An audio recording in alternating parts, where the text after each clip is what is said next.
Hello everyone, and welcome to the Retro Cellar, where today we'll be working on a little bit of an experiment. There's one aspect of this channel that I don't really outright mention, and that is the fact that I kind of review products that are sort of budget friendly. Most of the things that we show on this channel are $50 or less, although occasionally I do splurge at something more expensive like the arcade one-ups or the At Games Legends pinball. But even those I got on sale. But I wanted to try to do something different than the game sticks or the little Android TV game boxes that I've looked at in the past, and try to focus on something that is a little bit better than the game boxes in particular as far as performance and the more higher end systems that it plays. But rather than playing it on a gaming computer or something like that, I wanted to keep it kind of in line of the $50 or less-ish kind of area. So what I wanted to try was one of these external hard drives. This is the JMachen, if I'm pronouncing that correctly, Hyperbase external hard drive. It is a 500 gigabyte hard drive. I got it on AliExpress for $29.57. And so what else I did was I got a little mini PC. It's a Lenovo ThinkCentre that I actually got on Goodwill for $24. So it's a little bit more than 50, but you know, in the range. This thing is plug and play. You just plug it into a PC, hook up a controller, USB controller, and it's running on Retrobat, and it has 105 emulators installed. Although I don't think all the emulators have games in them, but there's a large amount of them. So this thing is more dependent upon the power of your computer than the power of any kind of system. So the computer I got isn't exactly high-end, it's a little outdated, but it can play more than those game boxes do.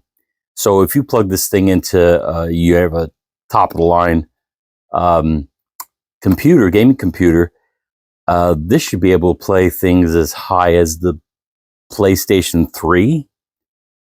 In this case, on this computer, it's probably going to be like a little bit less powerful than that.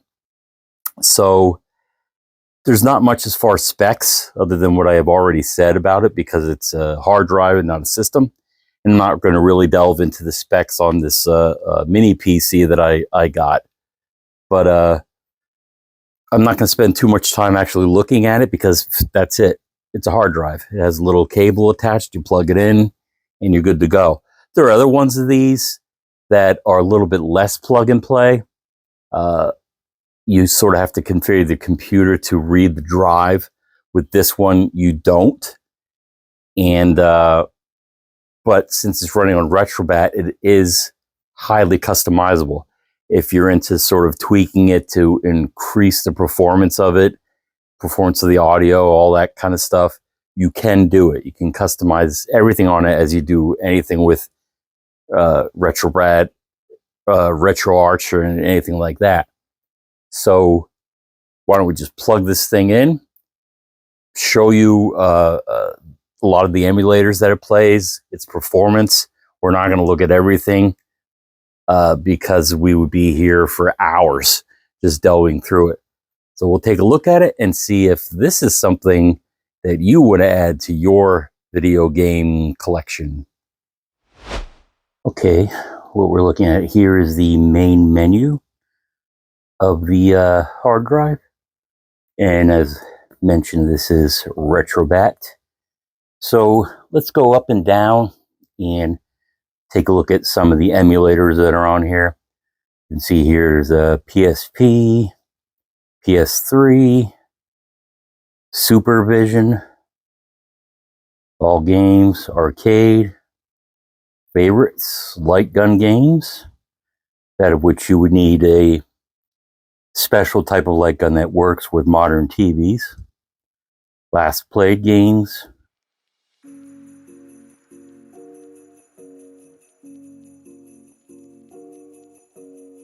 Also, you can see like on the side, they give you a history of each of the systems there in center. On the left side, it gives you a little rundown of some of the details about the systems.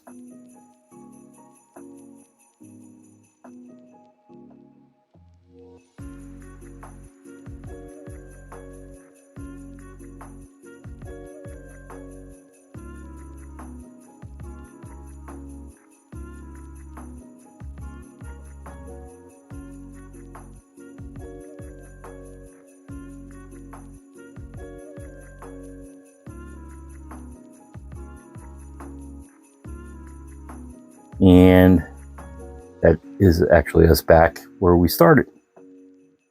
It's probably worth mentioning also, even though we went through the list that's available here of the emulators that are present, this isn't all of the emulators. These are just the ones that actually have games.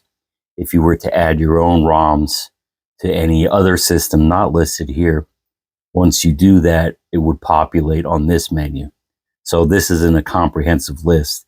They're just kind of keeping it reasonable as far as what's on it. This is only a 500 gigabyte hard drive. There is a 2 terabyte hard drive of this also available that would obviously have more games and most likely more emulators. If you press select, this will take you to some view options. You can filter games, sort games, different things like that, customization, advanced system options. So you could set shaders, decorations, game aspect ratio, which is nice. Vertical sync, configure controllers, advanced settings. This will allow you to change video mode, screen orientation, all that kind of stuff. This would be the main menu, where you can do changes to the game settings, user interface, screensaver settings, game launch transition. Like I said, it's very customizable as far as what you can do with it. Controller settings, this is where you can map them yourself. From what I've seen so far, almost all the systems are properly configured, so you wouldn't really have to do any of that. Sound settings, this is system volume, blah, blah, blah, all that kind of stuff. Game collection settings. So you can see here there are 77 systems displayed. Different things like that. Start on system, blah, blah. Your scraper is where you can download content, themes. What do we have in here? Here's all the different themes you can pick, which is pretty neat. I'm actually a fan of that one, the Battle Sarah one. This is the bezel project. These are something that's neat that they have on these systems. Instead of seeing the black sidebars, you have bezels that pertain to each of the systems. Software updates, update type, system settings. This is where you can quit the system. This is preferably that you do it this way rather than just power it down. You can shut it down through this. That makes sure that the hard drive doesn't get corrupted. That's highly recommended. This is a look at the menu that populates once you click on a console, and it shows you on the right the list of games. Again, it's not a comprehensive list. And they give you some screen art and cover art on the middle and left side of the screen. So why don't we get into why this is a little bit disappointing as far as the Jaguar performance is concerned. So you can see there are some audio issues with it.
Here there are some audio glitches on this thing.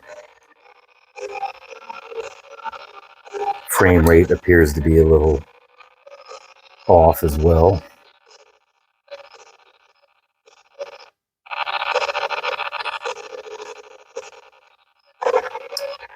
Again, I'm sure there are ways to make adjustments on it in order to get it to play smoother, adjusting the frame rate and whatnot.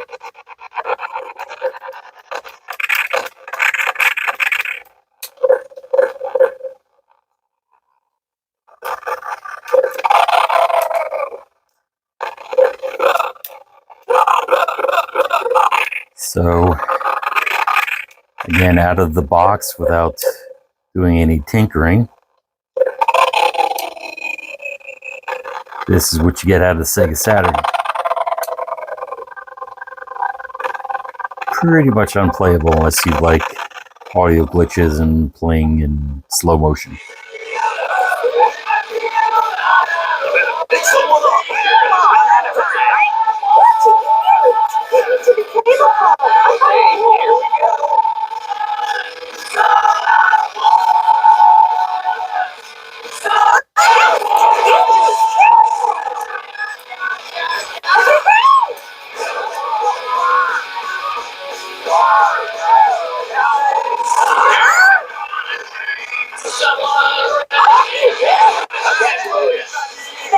That's about right.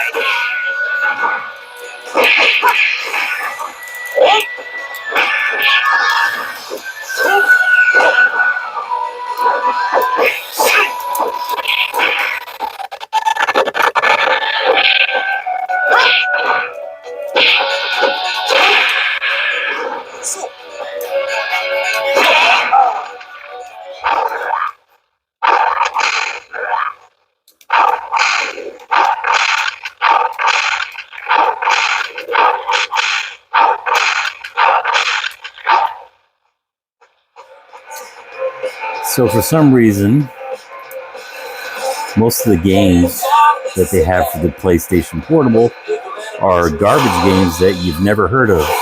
Probably more like the bargain bin type of games. And this is the only one on here that's of sort of note, this being Days of Thunder, that is on this system.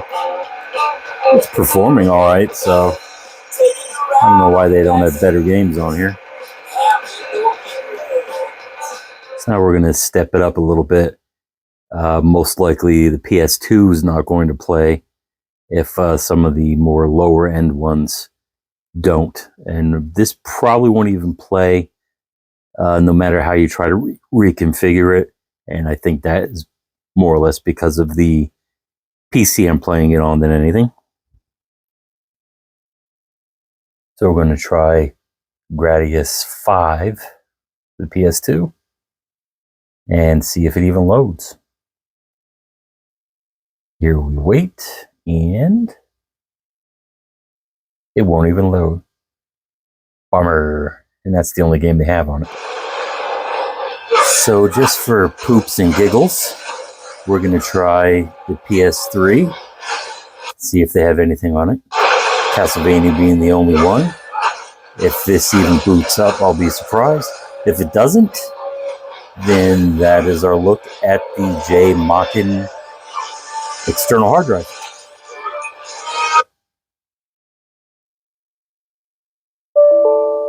Jeez. So I guess that's it. So take what you can from this peek at it and see if this is something that you'd be interested in.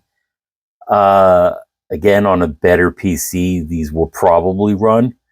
So don't take this as an example of whether or not it will or not. So that being said, that'll do it. That concludes our look at the JMachen Hyperbase External Hard Drive.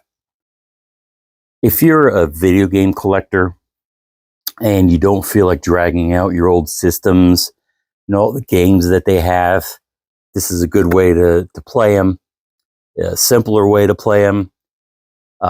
If you're a collector that is in the market for hard copies of games, this is a good way to shop around and try them out before you decide to pull the trigger and buy those things. It's customizable. You can add and remove games to it. And again, its performance is based upon the PC that you use, and me keeping in line with the lower budget aspect of what we look at on this channel. The outdated PC that I was running it on, you obviously can't play the higher end PlayStation stuff. Although I do kind of wish that you could have played Jaguar on it. But I think if you're new to emulation, its plug and play aspect is a good way to introduce yourself to it. I think that if you're new to emulation or you're interested in it, but you haven't tried it out, this is probably the better route to go than to get one of those Android game boxes or the game sticks, just because you're going to like what's on here better than what you have on those things. But that will do it for this video. I wanted to squeeze in another one before Christmas. And as you can see, for those of you that knew that I had surgery on my arm, I no longer have to wear the brace, and the scar is looking pretty decent there, as you can see. Still got a little bit of a road ahead of me, but I'm definitely recovering. But that will do it, and I hope everybody has happy holidays, and please like, comment, and subscribe, and we'll see you in the next video, probably next year, if not sooner.